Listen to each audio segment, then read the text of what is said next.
It's always good looking out for Steve. Joining us now to look ahead to tonight and the job that Steve Cooper's doing, Ryan Pridmore is the host of Ambition is Critical, the Swansea City podcast. Afternoon, Ryan. Good afternoon, Paul. Good afternoon, Max. Good afternoon. Yeah, we're good. We should start first. You can explain why the podcast is called Ambition is Critical. Is it an infamous quote from a Swansea gaffer at some point? No, actually, it's from the film Twin Town, which was a little cult movie in the 90s, based in Swansea.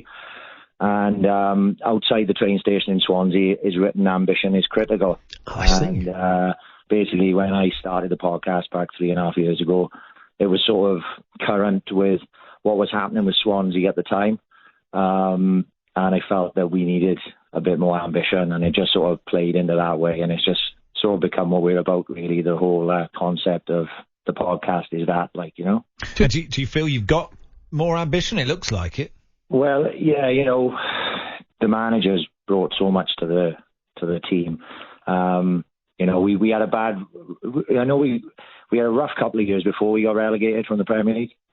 And, you know, we had two good appointments back to back. We brought in Graham Potter, who sort of very steadied the ship, along with Trevor Birch, who's gone to Spurs now.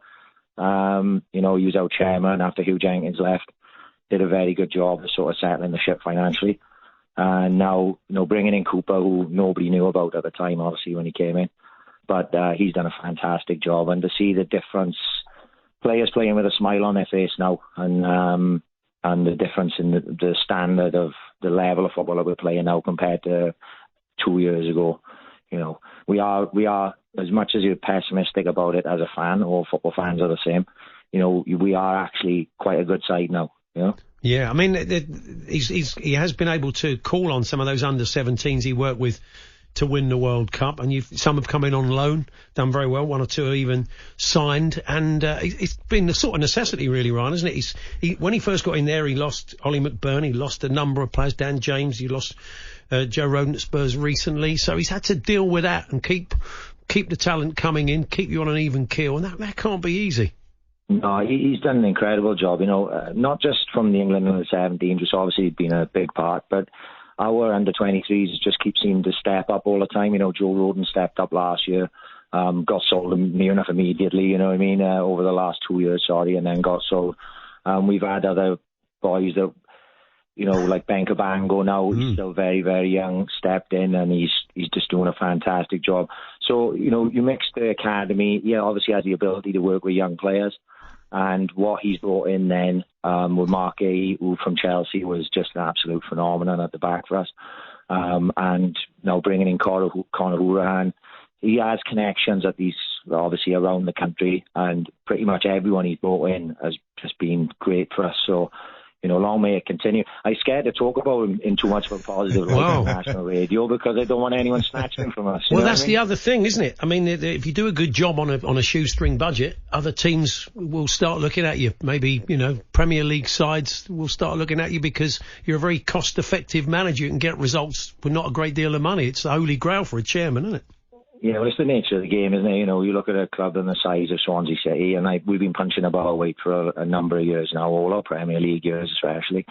And we'll always be a target for bigger clubs coming in and taking our managers. We had it from Roberto Martinez, you know, to Brendan Rodgers, you know, all through to Graham Potter, and now, you know, you concern yourself. You go, oh God, maybe someone will come in and take Steve Cooper from us as well. Like, but you know, we know where we stand in the world of football, and if when Steve Cooper eventually moves on, which I'm sure he will, because obviously if a big club was to come in for him, you can't even, you know, stop him from going.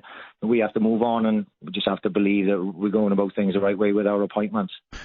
If you want, Ryan, you could just do 30 seconds where you say you think he's rubbish and you've been lucky to get there, and we'll clip that bit and give it to the news and social media, and then the big clubs will stay away. Slammed by the fans. Exactly. Yeah. Pep says he's going to play a strong side. He always does in the cup, doesn't he? Well, he does. But it's very hard, Ryan, if you look at City's 25 to find a bad side in there. Very true, yeah. How do you want to approach the game?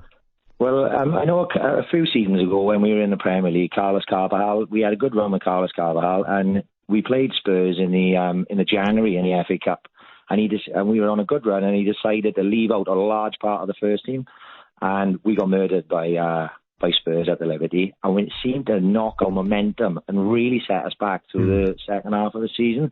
Like, I don't want that. I saw an interview with Cooper yesterday, and he was saying, like, no, he's going out there. He wants the same mindset that he does for league games and to play, the way we play. And for Pep to say what he said shows us a lot of respect, and I expect no less. Man City, when they came a couple of years ago in the FA Cup, they played a strong side against us then, and we give them a good game. So, I'm under no illusions. We ride up against it tonight. The top of the Premier League. I watched them against Liverpool the weekend. They were excellent, especially in the second half. But there's no reason why we can't have a go at them. I think if we just play positively, play our game, I wouldn't, if I had £1,000, I'd be sticking it on Man City. But, we've got to think positive, haven't we? Because we're on such a good run at the minute. You just don't ever want it to end, You got a game in hand on Norwich, so technically if you won that, you would be top of the table as it stands. But, you've seen what's in and around you. You've played all of them. So you think you're right up there? Is there anything that frightens you about the sort of top six at the moment? Well, no, not really, because we were playing poorly and grabbing results against the top teams. And we were actually playing poorly against lower sides as well and beating them for a large spell up until Norwich. Who we played really, really well against last Friday, I think Brentford are the strongest side in the league, from the strongest of what I've seen this year. I think I'd be surprised if they don't go up as champions. But there's nothing for us to fear there. We're as good as anyone, and what we've shown is a lot of character. We can eke out results when we're not playing well. And, I think you need a bit of that to, be successful in the Championship. Finally, Harry Redknapp said the other day that it was a point in his life when he was going to be a cab driver, Bournemouth Taxis. Yeah. I understand we're trying to build an 11 of taxi drivers that could have been contenders, could have played at the top level. I mean, I understand. Do you drive a cab, Ryan? Could you have been a contender? I used to until COVID come along. Right. Now I'm managing a courier firm. Big shout out to L10 Services, DVD. Indeed. But yeah, I used to drive. And did you have any ex-pros did you ever come across any ex-pros down in Swansea on the circuit when you were driving? Yeah, over the years I picked up Alan Tate and a few of them. When we were lower down League One, I never really picked up, once you were in the Premier League, I never picked up any of the big names And what's the highest level you played, Ryan? We can get you in our team. I played First Division Welsh League when I was 18. Well, there was the second tier of the Welsh League. Oh. You're in what position were you, Ryan? I played at the back. Right, okay. Centre back? Yeah, I was playing centre back at that time, but I was more left back. But so we're going to put him in at left back? Absolutely hard. You're in at left back. You're in the 11. Taxi drivers that could have been contenders. Ex-taxi drivers, we've opened it up. Okay, Ryan, enjoy the game tonight. Cheers, Best Ryan. of luck with the podcast. Good to talk to you. Yeah, thank you, lads. See you again. There we are. Ryan Pridmore there, host of Ambition is Critical, the Swansea City podcast.